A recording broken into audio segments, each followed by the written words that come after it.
विक्रम ने फिर से बेताल को उस पेड़ से उठाया और अपनी पीठ पर बिठाकर रास्ते में चलना शुरू किया ताकि बेताल को उस योगी के पास ले जाया जा सके।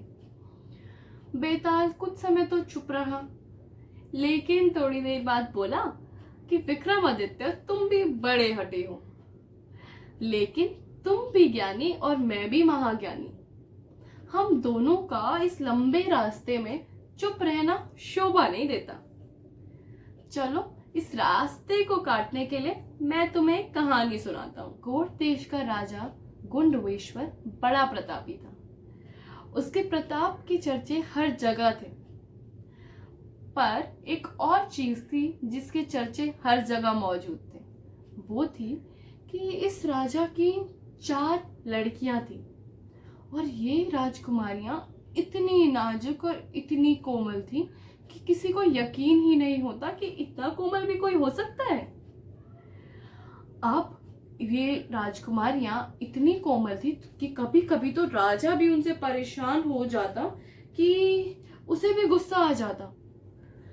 अब इन राजकुमारियों में जो सबसे बड़ी राजकुमारी थी वो तो इतनी कोमल थी कि अगर चांद की रोशनी भी उसके शरीर पर पड़ जाए तो वहीं पर छाले हो जाए। उससे छोटी बेटी तो इतनी नाजुक और इतनी कोमल थी कि अगर कोई उसे फूल से भी, गुलाब के नाजुक कोमल फूल से भी छू ले तो वहीं के वहीं खून बहना शुरू हो जाए। जो तीसरी बेटी थी वो इतनी कोमल थी कि कब कोई उसके सामने थोड़ा तेज भी बोल दे तो उसकी कानों से, उसके शरीर से खून बहने लग जाए और वो वहीं की वहीं बेहोश हो जाए। छोटी बेटी का हाल भी कुछ ऐसा ही था। छोटी राजकुमारी की पर एक खास बात थी कि छोटी राजकुमारी अगर किसी को देख लेती, कोई गरीब या कोई बहुत ही गरीब और बहुत ही दुख में, तो वो उसकी मदद के बिना नहीं रह पाती। उसका हृदय बहुत ही कोमल था। अब चारों राजकुमार बचपन से बड़े होने लगी और जैसे ही वो बड़े होने लगी तो राजा को एक चीज की बहुत फिक्र होने लगी और वो चीज थी उन चारों राजकुमारियों के रिश्ते की। हाँ, आसपास के राज्यों से बहुत सारे राजकुमार और राजाओं के रिश्ते तो आ रहे थे, लेकिन राजा को चिंता थी कि ये जो राजकुमारियां हैं ये इतनी नाजुक हैं कि ये इस कठोर माहौल में, कठोर देश में रह भी पाएंगी, इस कठोर संसार को कभी अपने अंदर समेट भी पाएंगी। तो राजा को यही दुख हमेशा सताता रहता। राजा को बहुत चिंता थी कि बड़ी बेटी को तो हमेशा छांव में ही रखना पड़ेगा, क्योंकि वो इतनी नाजुक जो है, अगर चांद की रोशनी भी उसे छू लेगी तो वहीं पर छाले हो जाएंगे। दूसरी बेटी और सबसे छोटी बेटी को तो इतने हल्के कपड़े और गहने दिए जाते, लेकिन फिर भी उन्हें वो बहुत ज्यादा भारी ही लगते।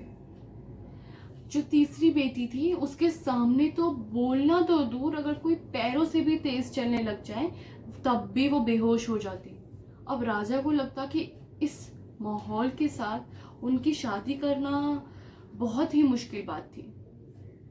जैसे ही ये बात खत्म हुई तो बेताल ने विक्रम से पूछा कि विक्रम, तुम बताओ, इन चारों राजकुमारियों में से सबसे कोमल राजकुमारी कौन है? क्या वो राजकुमारी सबसे कोमल है जिसको अगर चांद की रोशनी भी छू ले तो उसके शरीर में छछाले उठ जाएं?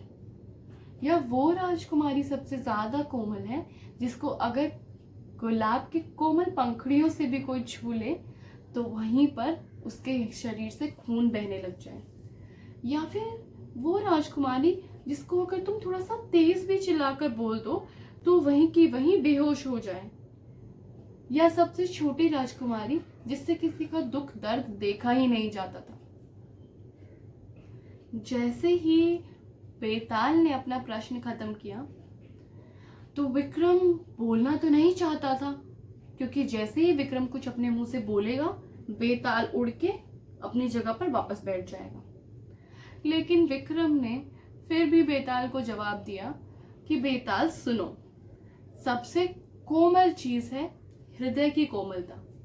तो जो सबसे छोटी राजकुमारी और सबसे छोटी बेटी है वही सबसे कोमल है, क्योंकि उसका हृदय सबसे नाजुक और सबसे कोमल है। वो किसी का भी दुख नहीं देख सकती, वो किसी को भी मुश्किल में नहीं देख सकती, इसीलिए सबसे कोमल तो छोटी राजकुमारी ही हुई। जैसे ही विक्रम ने अपने मुंह से शब्द निकाले, वैसे ही बेताल उड़कर वापस अपने पेड़ पर उल्टा लटक गया। और इसी के साथ ये कहानी खत्म हो गई। अगर आपको ये कहानी पसंद आई है तो प्लीज़ इस कहानी को लाइक करें एंड ऑल्सो हमारे चैनल को सब्सक्राइब करें। और अगर आप चाहते हैं कि आपके दोस्त भी ये कहानी सुने ताकि आप उनके साथ बहुत अच्छे अच्छे डिस्कशंस कर सको, तो इस कहानी को अपने दोस्तों के साथ शेयर करें। Till then, see you. Bye. See you next time. Bye.